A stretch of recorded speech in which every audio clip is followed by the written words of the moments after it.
see here, iron and steel industry. India is an important iron and steel producing country in the world, yet we are not able to perform our full potential largely due to high cost and limited availability of coking coal. ठीक है, high cost है coking coal की and we have limited stocks of coking coal.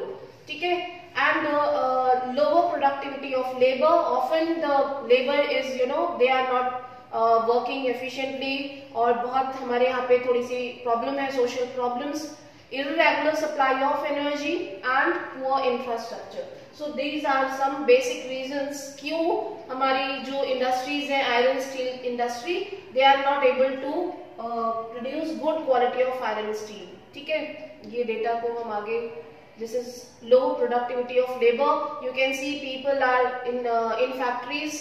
अगर वो आधे घंटे काम करते हैं तो 1 घंटा रेस्ट करते हैं. ठीक है, तो it is irregular supply of energy.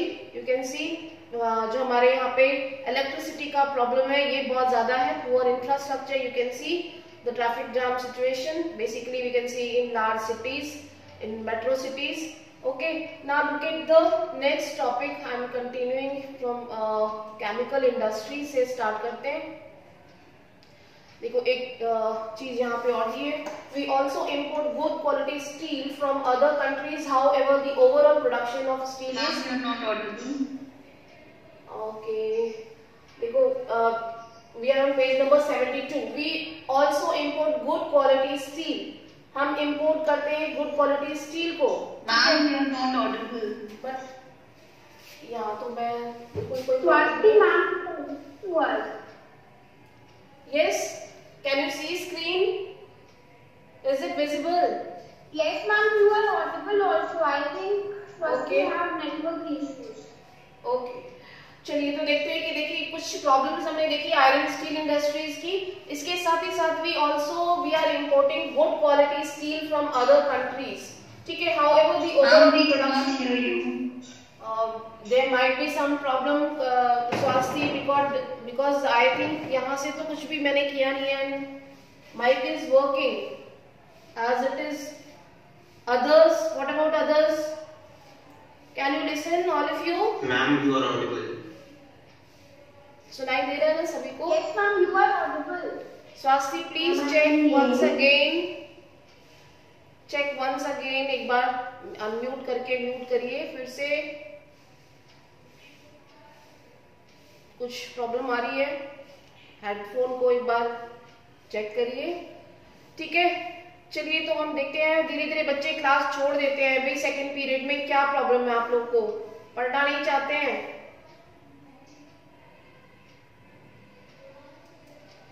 ठीक है, we are importing good quality of steel from other countries. However, the overall production of steel is sufficient to meet our domestic demand. जो हमारी with in the country demand है industrial purpose के लिए, वो हम fulfil कर सकते हैं जितना हमारी कंट्री में प्रोड्यूस होता है. लेकिन इसके बावजूद भी कुछ गुड क्वालिटी के जो स्टील हैं we are importing from other countries. ठीक है, so this is again a drawback. Then liberalization and foreign direct investment have given a boost to the industry with the efforts of private entrepreneurs. So यहाँ पे हम जैसे कि हमने globalisation पढ़ा था, तो यहाँ पे जो फॉरेन डायरेक्ट इंडस्ट्रीज आ रही है, they are also investing in means private companies जो है वो भी आ रही हैं और वो इन्वेस्ट कर रही है इंडिया में. They are also installing there industries in India. So there is a need to allocate resources for research and development to produce steel more competitively. Means यहाँ पे हमें थोड़ा सा और अच्छी क्वालिटी का जो कि गुड क्वालिटी जिसे हम बाहर से इंपोर्ट कर रहे हैं, we can improve with the help of the technology. ठीक है, now next देखते हैं aluminium smelting. Aluminium smelting is the second most important metallurgical industry in India. ठीक है, aluminium is second most important metallurgical industry. तो इसको आप underline कर लेंगे. It is very light. हम देखें तो in comparison to iron and steel, it is very lightweight and resistant to corrosion, a good conductor of heat, malleable and becomes strong when it is mixed with the other metal. So these are some properties of aluminium. You might have learned in science, आपने पढ़ा होगा physics, chemistry में, ठीक है. So these are some good qualities of aluminium. It is used to manufacture aircraft. Aircraft के लिए बहुत important है क्योंकि light weight भी है और strong भी है, ठीक है. And that is why it will be beneficial कि हम जो है वो लाइट वेट होने की वजह से इसका यूज एयरक्राफ्ट में करते हैं, ठीक है. यूटेंसिल्स एंड वायर्स इससे बनते हैं. वायर्स इसलिए क्योंकि ये गुड कंडक्टर ऑफ हीट है, इलेक्ट्रिसिटी है, ठीक है. It has gain popularly as a substitute of steel, copper, zinc and lead in a number of industry, ठीक है. So you should remember what are the benefits and uses of aluminium. Aluminium smelting plants in the country are located in Odisha, West Bengal, Kerala, Uttar Pradesh, Chhattisgarh, Maharashtra and Tamil Nadu, ठीक है. तो ये कुछ distributed areas हैं जहाँ पे कि aluminium smelting industries locate करती हैं. सबसे पहले ओडिशा एंड वेस्ट बंगाल, ठीक है. इसको आप याद रखेंगे. Number 1 major producing region Odisha and West Bengal है. Then Kerala, Uttar Pradesh are the others. In 2008 and 9, India produced over 15.29 lakh million tons of aluminium. Ma'am, Jindal Steel and Industry is also one of the famous iron work industry, right? Iron and steel. Yes, yes, exactly. ठीक है. So there is some difference between private and public industry. We have learned. Jindal private है या public है, you have to find out, ठीक है. So 15.29 lakh million tons of aluminium is produced in 2008 and 9. आपकी book में क्या data दिया है? Aluminium smelting largest producer is? Aluminium's largest producer state is Odisha. Yes, ma'am. ठीक है. You have to underline. So how do we extract, हम कैसे extract करते हैं एल्यूमिनियम को? It is extracted from bauxite, ठीक है. ठीक है. जो बॉक्साइट है ये रेड कलर का, एक रेडिश डार्क रेडिश कलर का जो एक रॉक है, उससे इस रॉक से बेसिकली हम इस मिनरल को एक्सट्रैक्ट करते हैं, ठीक है. And with the flow chart we will go through, and then we manufacture aluminium. Regular supply of electricity and an assured source of raw material at minimum cost are the two prime factors for the location of industry. So it is obviously where we will get the bauxite. उन्हीं जगहों पे ज्यादातर industries locate करेंगे, ठीक है. Now look at the ratio of aluminium. यहाँ से भी बहुत क्वेश्चंस कम आते हैं, लेकिन आपको अपनी अंडरस्टैंडिंग के लिए इसको समझना चाहिए, पढ़ना चाहिए, ठीक है. 4 to 6 टन ऑफ बॉक्साइट की जरूरत है. यहाँ पे रेशियो भी 4:6 हम कहते हैं, जैसे कि हमने आयरन स्टील का पढ़ा था वही है. तो यहाँ पे 4 या फिर 6, ठीक है. 4 या 6 रेशियो 2:1, ठीक है. ये हमारा एल्यूमिनियम का जो हम कह सकते हैं जो मैन्युफैक्चर करते हैं ये रेशियो होता है, ठीक है. 4 to 6 टन ऑफ बॉक्साइट, जिससे कि हम एल्यूमिनियम को निकालते हैं, एक्सट्रैक्ट करते हैं विद द प्रोसेस जिसको साइंटिफिक वर्ड में शायद ऑक्साइडेशन कहते हैं, ठीक है. दैट इज आपने वो पढ़ा होगा, पढ़ा है कि नहीं पढ़ा, ठीक है. उस प्रोसेस के थ्रू हम इसको ऑक्सीडाइजेशन पढ़ा है, बट हमने एल्यूमिनियम का, हाँ, ठीक है. उसी तरीके से बहुत ज्यादा तो हमें साइंस की ऑक्सीडेशन को डिलीटेड हो गया है सिलेबस से. Okay okay. नहीं, पर नाम ने पढ़ाना था, अलका मैम. ओके. देखो ये एक साइंस मैम ने पढ़ाया, बट रेशियोज वाला पे कांसेप्ट नहीं पता था. All right. देखो अभी हमें सिर्फ वर्ड का मतलब समझना है. यहाँ पे प्रोसेस आप लोग उससे अवेयर है कि कुछ इसी तरीके का प्रोसेस होगा जिससे कि हम एक्सट्रैक्ट करते हैं, ठीक है. Now look at the here flow chart figure 6.7.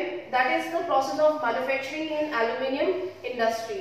जो भी बॉक्साइट अगर आप देखोगे the raw material is the raw material for manufacturing aluminium. Bauxite का जो भी हम क्वेरिंग करते हैं, माइनिंग प्रोसेस जो होता है क्वेरिंग, ठीक है, and then whatever is we will take it, ठीक है, by any means of transport. Alumina जो कि हम ऑक्साइड यहाँ से क्रश करके उसको एक्सट्रैक्ट करेंगे बॉक्साइट से एल्यूमिना को, ठीक है, and it will be done in refinery, एक रिफाइनरी जो भी होगा रिफाइनरी जहाँ पे हम उसको क्रश करके ऑक्साइडेशन प्रोसेस से रिफाइन करके फिर उससे एक्सट्रैक्ट करेंगे एल्यूमिना को, ठीक है। देन बल्क और शिफ्ड टू साइट और smelt, then calcinated petroleum coke from a refinery and pitch from a colliery, ठीक है, जो भी उसकी माइन होती है जहां से हम इसको मैन्युफैक्चर करते हैं, then we will take it to the place for smelting. Cryolite, a molten metal act as an electrolyte, aluminium smelting। अच्छा देखो, आपके मैम ने अभी थोड़े दिन पहले आपको बताया होगा कि जो कुछ ऐसे मटेरियल होते हैं जिसमें कि कार्बन कंटेंट होता है, कुछ में जो है वो हाइड्रोजन कंटेंट, ऐसा कुछ बताया होगा आपको, है ना। तो ये बताइए कि बॉक्साइट, हाँ, तो बॉक्साइट जो है ये इस टाइप का मिनरल है जिससे कि हम बहुत सारी चीजें बनाते हैं, ठीक है। ये ऑर्गेनिक है या इनऑर्गेनिक है?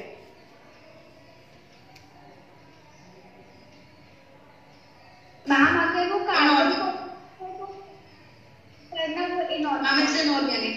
इनऑर्गेनिक, ठीक है। अभी इसी से रिलेटेड हम और आगे पढ़ेंगे।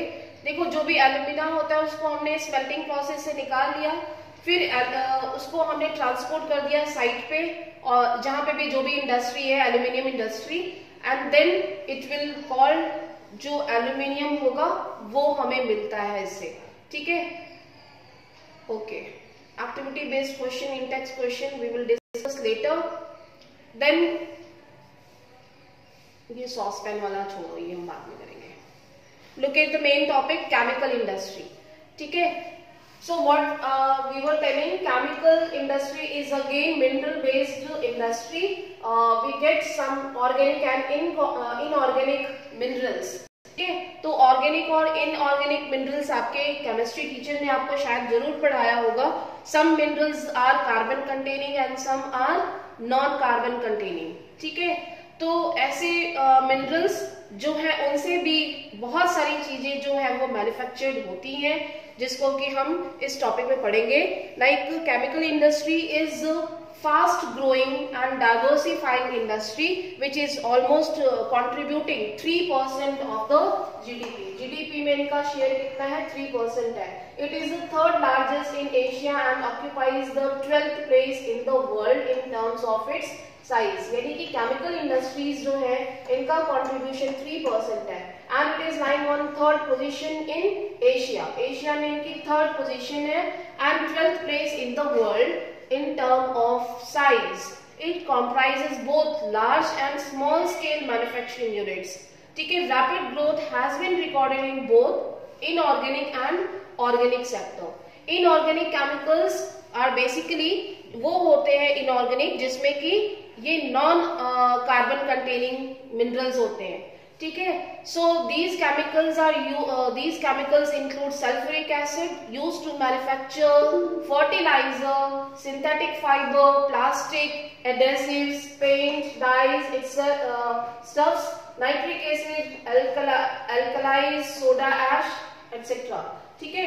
So basically आप इसको डिवाइड कर लोगे यहाँ से inorganic and organic sector. First is inorganic chemicals include sulfuric acid and used to manufacture fertilizers, synthetic fiber, plastics, adhesives, paints, dyes, stuff, nitric acid, alkali, soda ash used to make glass. इनका use क्या है? Basically जो इससे भी दो type की चीजें बनती हैं। सल्फ्यूरिक एसिड से जो है it is use to manufacture fertiliser, synthetic fibre, plastic, paints and dyes, और दूसरा है soda ash which is use to manufacture glass, paper soap and detergents etcetera. आपने ये पढ़ा होगा साइंस में, है ना।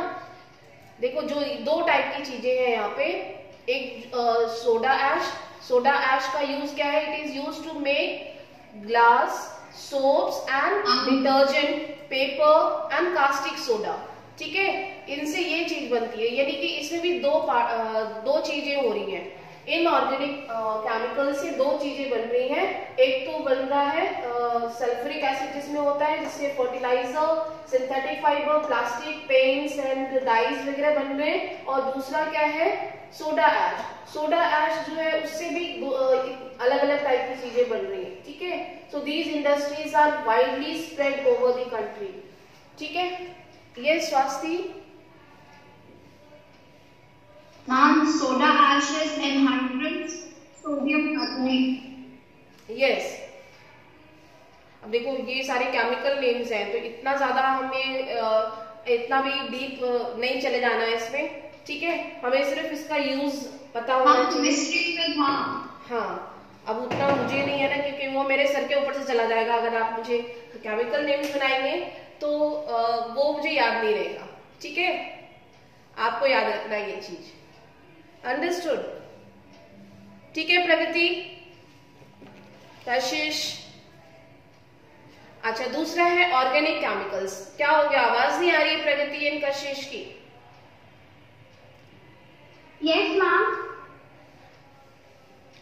Now look at the next one, that is organic. So there are some heavy organic chemicals are also there, which is included in mineral based industry, that is petrochemicals, which are used for manufacturing of synthetic fibers, synthetic rubber, plastic, dye stuff, drugs and pharmaceuticals, ठीक है। So these are also very important mineral, जिसमें कि carbon content होता है, ठीक है। Carbon and hydrogen होता है basically, and it is very heavy minerals which are used in the manufacturing of synthetic fibre, synthetic rubber, plastic, dye stuffs. तो भी आप देखते हो स्मेल बड़ी अजीब होती है इनकी, ठीक है। And drugs and pharmaceuticals. So these chemical plants are located near oil refineries. कहाँ पे लोकेट करती है, जहाँ पे कि पेट्रोकेमिकल्स रिफाइनरी हो ज्यादातर, उनके नियर बाय लोकेट करती हैं ऐसी इंडस्ट्री, जिससे उनको रॉ मटेरियल्स इजीली अवेलेबल हो पाए, ठीक है। So organic chemicals are also very important, which includes petrochemical, heavy material जिसको बोलते हैं, heavy organic material, and such type of industries are locating near the oil refineries. And what are the uses of or what are the products manufactured by these minerals, chemicals, that is fibers, synthetic rubber. share the screen again, it's not visible to me. Kashish, it is shared already. Yes ma'am, now it's visible. Okay. तो देखो ये उन्हीं जगह पे होगी जहाँ पे petrochemical refineries होंगी, क्योंकि इसको हम बहुत टाइम तक जो है वो स्टोर नहीं कर सकते और इसको मूव करना, ट्रांसपोर्ट करना डिफिकल्ट होता है। तो इससे जो कंप्रेस करके जो इससे जो भी गैस मिलती है हमें, उससे भी बहुत सारी चीजें बनती हैं, ठीक है। तो रिफाइनरीज के साथ ही इनके हम कह सकते हैं नियर बाय ही ये इंडस्ट्रीज होंगी। The chemical industry is its own largest consumer. Basic chemicals undergo processing to further produce other chemicals that are used for industrial application. So chemical industry is contributing actually 14% of the total production of entire manufacturing sector, ठीक है। So it is one of the important topic, and हम इससे बहुत सारे जो भी चीजें इनसे बनती हैं, बाय प्रोडक्ट्स जो होते हैं इनके, फार्मास्यूटिकल्स, मेडिसिन्स, ठीक है, वो हो गया, plus paints, adhesives and cosmetics, ठीक है। So many things are produced from the chemical industries. तो ये कुछ बेसिक चीजें जो आपको ये पता ही होंगी। Now fertiliser industry. Fertiliser industry is centered around the production of nitrogenous fertilizer, that is called urea, ठीक है। phosphatic fertilizer and ammonia phosphate, that is called DAP। तो ये याद रखना है कि DAP किसको कहते हैं। DAP is, what is DAP?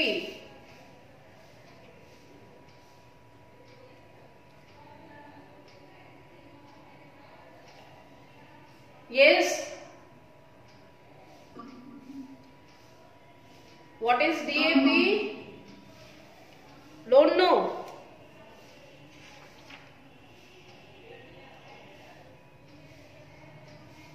No ma'am. No ma'am.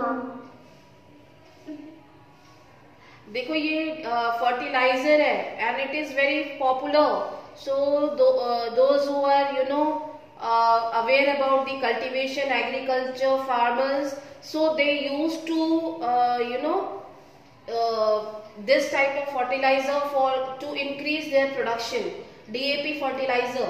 ठीक है, तो ये एक हम कह सकते हैं जो केमिकल फर्टिलाइजर होता है ना, जिसको आर्टिफिशियली जो मैन्युफैक्चर होता है, ठीक है, phosphatic fertiliser and ammonia phosphate, जिसको कि DAP बोलते हैं, ये एक टाइप का फर्टिलाइजर है, ठीक है, chemical fertiliser and complex fertilizer which have a contribution of nitrogen N, phosphate P and potash K. Okay.